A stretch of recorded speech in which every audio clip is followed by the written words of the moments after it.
Bonjour à tous et bienvenue dans Bref Frontière. Donc on va parler de Barbara, Diastima et Zik. Donc j'ai juste vu un message passer qui disait qu'il y avait juste besoin d'aller sur l'application BF Wiki ou il y a aussi le Wika. Alors je tiens à préciser que les informations que je tire ne sortent ni de l'un ni de l'autre parce que justement les deux je les ai utilisés à une époque quand je faisais pas les analyses et j'ai remarqué à plusieurs reprises qu'il y avait quelques petites incohérences avec les unités qu'on avait. Donc c'est pour ça que je les utilise pas. J'essaye de vous trouver les informations qui sont le plus proches possible de ce que va vraiment faire l'unité. Je reviens sur Rosalia. Du coup, ces avant-derniers respects, pour ceux qui ont suivi, ça donne un heal. J'avais montré d'ailleurs en vidéo que c'était bien un heal et que c'était pas en cas d'attaque subie que on allait être soigné. Donc voilà. Il y a juste pour les exclus en fait où c'est Gumi qui a du coup toutes les stats, compétences de l'unité en main et où je ne peux pas malheureusement avoir d'informations avant que l'unité ne soit présentée sur le forum. Donc on va commencer avec Barbara, l'unité de feu. Ses statistiques senior full lit, 9617 points de vie, 4435 d'attaque, 3094 de def, 3304 de rec, 9 hits pour un obstacle de 5, ce qui fait 45 cc, un coup de 50, les types anima, briseur gardien, seigneur puis oracle. Son leader skill, il va booster l'attaque et les points de vie de 50%, les dégâts étincelles de 120%, 5% de chance de faire des étincelles critiques, et il va augmenter l'âge de PB de 8cc quand les dégâts excèdent 30 000. Pour les skill, il va augmenter l'attaque de 10% pendant 10 tours, ce qui fera 100% au bout des 10 tours, et il va booster les dégâts étincelles de 50%. Son Brave Burst, il frappe à 420%, c'est 12 hits de feu sur tous les ennemis et 30% de chance d'infliger une réduction d'attaque de 50% pendant un tour. Et il va augmenter les dégâts étincelles de 100% pendant 3 tours. A savoir qu'il coûte 30 cc, il en génère 12. Son SBB, il frappe à 620%, lui il coûte 32, il en génère 25 de CC. C'est un hit de feu sur tous les ennemis, 30% de chance d'infliger une réduction d'attaque de 50% pendant un tour. Il va augmenter les dégâts de celle de 100% pendant 3 tours, il va ajouter un buff d'inner defense pendant 2 tours, et elle va ajouter aux attaques alliées 20% de chance de réduire l'attaque de 20% pendant 3 tours. Son UBB, il frappe à 1800%, il coûte à nouveau 32 cc, il en génère 22 hits de feu sur tous les ennemis. Elle inflige une réduction d'attaque de 80% pendant 2 tours, elle augmente les dégâts d'étincelle de 300% pendant 3 tours, elle augmente l'attaque de 350% pendant 3 tours, et elle va ajouter 50% de chance de faire des étincelles critiques pendant 3 tours à hauteur de 100% de dégâts, ce qui est le double du taux normal de dégâts des étincelles critiques. Les SP pour 10 SP, elle va augmenter de 20% l'attaque et la règle. Pour 10 autres SP, elle va augmenter la défense et les points de vie de 20%. Pour 10 autres SP, elle va booster les dégâts d'étincelle de 70%. Et si vous ajoutez 15 SP à cet effet, elle va augmenter de 30%, ce qui fera 100% de boost des dégâts étincelles. Pour 10 SP, elle va augmenter la limite d'attaque à 130 000. Pour 10 SP, elle va augmenter les dégâts étincelles du leader skill de 20%, ce qui fera 140%. Pour 40 SP, elle va augmenter les dégâts étincelles du BBSBB de 40%, ce qui fera 140%.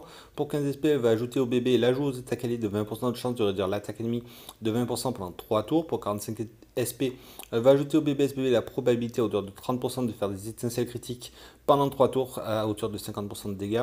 45 SP, elle va ajouter au BBSBB 25% de chance d'infliger une vulnérabilité aux étincelles de 25% pendant 2 tours. Donc le petit résumé, on va faire d'abord un petit point sur les stats, donc des stats plutôt orientées attaque, elle a pas trop de def, donc le type animal en premier parce que baisser la règle, moi c'est pas ce qui me dérange le plus, briseur en second parce que c'est son point fort, gardien en troisième parce que justement avoir une unité qui a de la défense, ça peut être intéressant lors des gros défis quand on se prend de grosses patates, moi je le vois avec ma Julia, elle a tendance à prendre beaucoup de dégâts, elle est en team briseur justement, et maintenant avoir une def qui est à un taux correct, ça peut être intéressant, voilà pourquoi j'ai mis gardien, ensuite senior parce que ça reste équilibré, et oracle en dernier parce que augmenter sa rec au détriment d'une stat, c'est pas ce qui est le plus intéressant. Le leader skill est franchement pas intéressant, c'est juste 50% à l'attaque et au point de vue dans des unités qui font aussi la rec et la def. Les dégâts étincelles à 120%, c'est bien, c'est un taux correct. 5% de chance de faire des étincelles critiques, voilà, c'est 5%, c'est vraiment faible. Et 8cc quand les dégâts excèdent 30 000, on a des unités qui font du remplissage mieux que ça. Donc un leader skill qui est pas très intéressant. L'extra skill est bien, l'attaque à 100%, mais ça nécessite 10 tours et les dégâts étincelles, bon, voilà, c'est un extra skill qui est pas folichon mais qui est intéressant. Pour le bébé et le SBB, donc les deux frappent plus fort et 420 et 620, c'est pas les taux que j'ai eu l'habitude de voir, même l'UBB qui a 1800. Après, le problème qui vient de se opposer, c'est que justement il coûte beaucoup plus cher à remplir, hein. 62 cc, on n'était pas à ça avant. Donc je vais pas vous parler du bébé parce qu'en fait c'est un copier-coller les deux, ils ont les mêmes taux, c'est ce qui m'a même le plus déçu, c'est qu'en fait les taux n'est pas changé entre le bébé et le SBB. Elle a une réduction d'attaque à 50% et les alliés ont une réduction d'attaque à 20%. Donc ce qui veut dire que dans la théorie, il faudrait qu'on lance d'abord les alliés pour qu'ils infligent théoriquement 20% de réduction d'attaque. Hein. Attention, c'est 20% de chance de les faire. Et après, il faudrait la lancer elle pour que son buff, si jamais il se pose sur un ennemi, il vienne écraser celui de 20% pour mettre 50%. Après, voilà, c'est juste 20% de chance d'infliger la réduction de l'attaque. Les dégâts étincelles à 100% pour un SBB, c'est vraiment faible. Hein. Et le buff inner défense, c'est pas ce qu'il y a de plus folichon. Son UBB vraiment moyen. Hein. Dégâts étincelles attaque, ok. Juste 50% de chance de faire des étincelles critiques, ça me paraît bizarre hein, de mettre juste 50% de chance, mais bon. Et la réduction d'attaque de 80%, ça peut être bien pendant 2 tours, mais voilà, on a des UBB plus intéressants. Honnêtement, l'unité déjà jusque-là est pas très intéressante et ça est même pas amélioré par les SP. Donc on a, je vais juste faire un petit point sur les 10 SP qui augmentent la limite d'attaque à 130 000, voilà, parce que la limite d'attaque était bloquée. Maintenant, toutes les unités, ou une grande partie des unités, j'ai pas encore vu les unités qui vont venir, hein, vont avoir cette possibilité, c'est d'augmenter leur limite d'attaque. Donc elles vont pouvoir frapper beaucoup plus fort. Après, le point qui va me déranger, c'est justement que ça coûte 40 SP d'augmenter ses dégâts étincelles, donc de son BBSBB de 40% pour avoir 140%, ce qui est un taux correct. Hein. C'est même pas le meilleur taux. Donc ça coûte 45 SP pour avoir les étincelles critiques et 45 SP pour avoir la vulnérabilité. Ce qui veut dire qu'on va faire un choix entre avoir un buff de dégâts étincelles correct et les critiques ou la vulnérabilité, ou avoir les critiques et la vulnérabilité, mais un buff de dégâts étincelles vraiment moyen.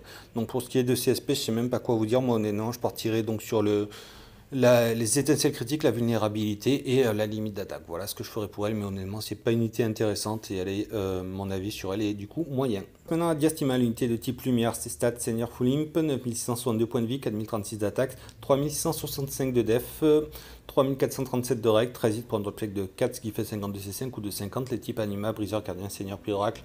Son leader skill va augmenter les points de vie de 60%, l'attaque, la def, la règle de 50% quand les points de vie sont supérieurs à 50%. Elle va booster les dégâts contre les ennemis ayant une altération à hauteur de 100%. Elle va booster l'efficacité des CC de 50%. Son extra skill, il booste les dégâts contre les ennemis ayant une altération à hauteur de 100%. Elle va booster son attaque en fonction des points de vie restants à hauteur de 80%. Son bébé, il frappe à 420%, il coûte 30 CC, il en génère 15, 15 hits de lumière sur tous les ennemis, 75% de chance d'infliger une altération. Elle augmente de 50% l'efficacité des cristaux de vie pendant 3 tours. Elle va avoir 50% de chance d'absorber 3 à 5% des dégâts infligés pendant 3 tours. Son SBB, il frappe à 620% et 620%, il coûte 32 CC, il en génère 18 et 8. 18 de lumière sur tous les ennemis, plus 8 hits de lumière contre les unités ténèbres, 75% de chance d'infliger une altération, elle va booster de 170% les dégâts contre les ennemis et en altération pendant 3 tours. Son UBB frappe entre 1500 et 2800%, il coûte 32 CC, il en génère 25 hits de lumière sur tous les ennemis, dégâts en fonction des points de vie restants, ce qui explique du coup la différence de puissance de l'UBB. Elle inflige une altération aléatoire, elle booste la défense en fonction de l'attaque à hauteur de 250% pendant 3 tours, elle booste les dégâts contre les ennemis en altération pendant 3 tours à hauteur de 300%, elle ajoute un reflet d'altération pendant 3 tours. CSP. Pour 10 SP, elle va booster les points de vie de 30%. Et si vous rajoutez 15 SP, elle monte cet effet à 50%. Pour 20 SP, elle va booster les dégâts étincelles de 80%. Pour 15 SP, elle va booster les dégâts élémentaires de 50%. Pour 20 SP, elle va booster l'attaque contre les ennemis en altération de 50%. Pour 10 SP, elle va augmenter la limite d'attaque à 130 000. Pour 30 SP, elle va augmenter le buff du SBB contre les ennemis ayant des altérations de 30%, ce qui fera 200%. Pour 35 SP, elle va ajouter au BBSBB la probabilité à hauteur de 30% que les attaques alliées réduisent l'attaque ennemie de 50% pendant un tour. Et pour 55 SP, elle va ajouter à son BBSBB un boost des points de vie de 15%.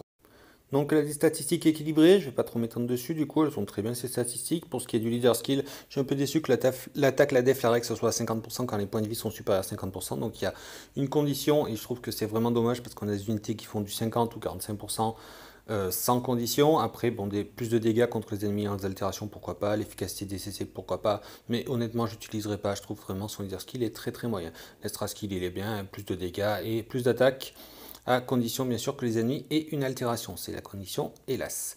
Le bébé, donc du coup il frappe, il peut infliger une altération, l'efficacité des cristaux de vie et les chances d'absorber donc 3 à 5% des dégâts infligés en points de vie, donc c'est bien un petit côté altération et soin.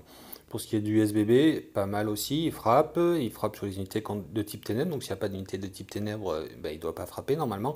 Après, à nouveau les altérations et des dégâts contre les ennemis ayant une altération. Donc je trouve que c'est un peu léger, mais ouais, pourquoi pas. Ensuite, pour ce qui est de l'UBB, donc il est plutôt puissant, hein, il inflige une altération, après il booste la def en fonction de l'attaque, alors je comprends pas trop, ça peut être intéressant, d'accord, mais qu'est-ce que ça vient faire là, quoi? C'est pas une unité qui va buffer attaque, ni qui va buffer def, donc ils nous ont mis une conversion, ouais. Les ennemis ayant des altérations, ça se retrouve, et un reflet d'altération, pourquoi pas, c'est vraiment une unité en fait qui va être axée sur les altérations d'état, les dégâts contre les altérations avec un petit côté soin sur le bébé. Mais c'est pas une unité qui m'intéresse le plus. Pour ce qui est de CSP, c'est pas trop folichon, je tiens juste à préciser le H35 SP. Donc là en fait l'effet qu'avait Barbara, mais plus puissant pour les attaques alliées, donc 30%, et qui réduisent de 50%, alors que Barbara c'était 20%, 20%. Elle, donc pour 35 SP, vous avez un effet plus intéressant, ce qui rend du coup l'effet de Barbara vraiment en dessous. Donc moi je partirai donc sur le G pour avoir du coup plus d'attaque contre les ennemis en les altérations, ensuite l'augmentation de la limite d'attaque, et ensuite je partirai certainement sur un boost de points de vie et un boost de ses dégâts. Sinon je vois rien qui peut être trop intéressant, il peut y avoir un boost des points de vie de 15% pour 55 SP. Pourquoi pas, mais voilà, c'est vraiment un DSP pas folichon. Donc l'unité, je la trouve plutôt moyenne. On passe maintenant à Zik, l'unité que je trouve la plus intéressante. C'est une unité de type Ténèbres, donc c'est stats Senior 9117 points de vie, 4408 d'attaque, 3064 de def, 3461 de règle. 13 hits pour notre plaque de 4, ce qui fait 52 C5 ou de 50. Les types briseur, anima, gardien, seigneur, puis oracle. Son leader skill va booster l'attaque de 80%, les points de vie de 40%, les dégâts critiques de 150%, les attaques bébé de 200%. Et il va augmenter le jeu bébé lors d'étincelles de 2 à 3 CC. Son extra skill booste son attaque de 100% lorsque la jeu bébé est rempli et booste ses dégâts étincelles de 50%. Son Brave Burst, il frappe à 420%, il coûte 30 CC, il en génère 15, 15 hits de ténèbres sur tout l'ennemi, il augmente l'attaque de 160% pendant 3 tours, l'attaque en fonction de la def à hauteur de 70% pendant 3 tours, et l'attaque et la def des unités de type ténèbres à hauteur de 100% pendant 3 tours. Son SBB, il frappe entre 540 et 1140%, il coûte 32 CC, il en génère 18, 18 de ténèbres sur tous les ennemis, avec l'utilisation répétée qui augmente les dégâts, donc 200%, et ça peut être utilisé 3 fois, ce qui explique du coup la différence de force.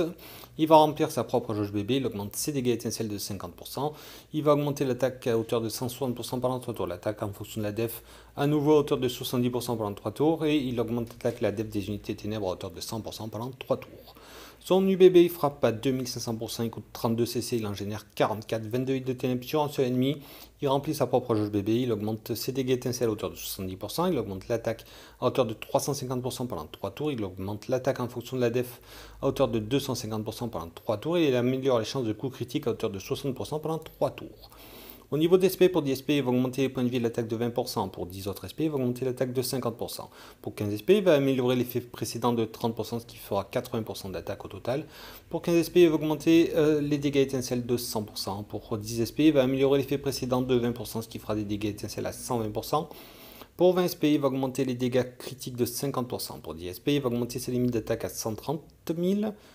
Pour 35 SP, il va améliorer le buff d'attaque def pour les unités de type ténèbres de son BBSBB de 20%, ce qui fera 120% en attaque et en def pour les unités de type ténèbres. Pour 40 SP, il va améliorer le buff d'attaque du BBSBB de 20%, ce qui fera 180%, ce qui est le plus auto connu. Et pour 40 SP, il va améliorer le buff d'attaque en fonction de la def de son SBB de 10%, ce qui fera 80%, ce qui est un tour correct, mais pas le plus intéressant. Donc Zik, c'est vraiment une unité qui va être offensive. Déjà, ça se retrouve au niveau de ses stats, et j'ai préféré mettre Briseur en premier cette fois-ci parce qu'il est vraiment orienté sur de l'attaque. Donc on voit ça dans le leader skill qui augmente l'attaque de 80%, les points de vie c'est bien, après les dégâts critiques et les attaques bébé de 200%, et un peu de remplissage, donc c'est un leader skill qui peut être intéressant pour faire des dégâts, après je ne l'utiliserai pas pour résister, pour faire Karnamasta et tous les trials, parce que voilà, il n'y a aucune résistance dessus, par contre ça va être vraiment pour faire du dégât. Son extra skill, c'est dans la même fibre de l'attaque quand sa jauge bébé est remplie, donc c'est bien sur son SBB, il remplit sa jauge, donc normalement ça devrait être tout le temps actif, et ses dégâts étincelles, c'est bien. Le bébé, je vais pas en parler parce que c'est la même chose que le SBB. Les seules choses qu'ont le SBB en plus, c'est qu'il va remplir sa propre jauge et il va augmenter ses dégâts étincelles. Donc c'est bien, au moins on n'aura pas besoin de le remplir parce qu'il coûte quand même assez cher à remplir, à 62 CC. Et en plus, il fera plus de dégâts, sachant qu'il a 18. Après, le truc avec la puissance de son SBB, c'est qu'il faut avoir l'utiliser 3 fois pour qu'il frappe à pleine puissance, mais il frappe à 1140%, donc c'est assez gros. Et ensuite, donc ce qu'on retrouve sur les deux, ce qui est commun, donc c'est vraiment des buffs qui sont l'attaque normale, l'attaque en fonction de la def et l'attaque et la def des unités de type ténèbres. Donc c'est une unité qui va avoir une attaque bien augmentée. Ensuite, l'UBB, c'est à peu près la même chose. Et à nouveau, il frappe. Par contre, ça sera que sur un seul ennemi. Attention, il remplit sa propre jauge. Il va augmenter ses dégâts étincelles. L'attaque, donc, à un taux plus intéressant, 350%. L'attaque en fonction de la def, à nouveau. Par contre, la chose que j'ai pas compris, c'est qu'il améliore les chances de coup critique à hauteur de 60%. Je vois pas trop ce que ça fait là. Normalement, quand on part une équipe pour faire du dégât, on essaye au moins d'avoir les coups critiques. Donc lui, il améliore les chances. Donc ouais, je trouve ça vraiment bizarre quoi, de mettre ça sur un UBB. CSP, je vois deux builds possibles en fait. Le premier build, ça serait d'augmenter ses buffs pour avoir un meilleur buff attaque, un meilleur buff de conversion ou un meilleur buff pour les unités de type ténèbres. Après, vous ne pourrez pas mettre les trois, donc il va falloir faire un choix entre le buff attaque, attaque en fonction de la def. Moi, je prendrais ça honnêtement si je partais sur ces buffs. Et parce que justement, je joue pas des teams qui sont d'un seul élément. Donc je pense que 100% ça serait largement nécessaire. Après, si vous jouez sur un seul élément qui est l'élément ténèbres, pourquoi pas, mais je ne jouerai pas sur ça. Après, vous pouvez prendre tous les premiers buffs, le buff point de vie attaque, attaque à 80% du coup, les étincelles à 120%, les dégâts critiques et l'augmentation de sa limite d'attaque pour que ce soit une unité qui frappe vraiment fort, surtout qu'il a des buffs qui sont un taux correct. 160%, c'est pas ce qu'il y a de mieux actuellement, mais c'est bien. 70%, c'est pas ce qu'il y a de mieux à nouveau, mais c'est plutôt correct. Et après, bon, les buffs d'éléments, pourquoi pas. Donc voilà, c'est une unité que je trouve vraiment intéressante, qui est vraiment offensif. C'est une unité de type Knocker, honnêtement. Et sur ce, on a fini pour ces trois nouvelles unités. Moi, je vous dis à bientôt et ciao ciao.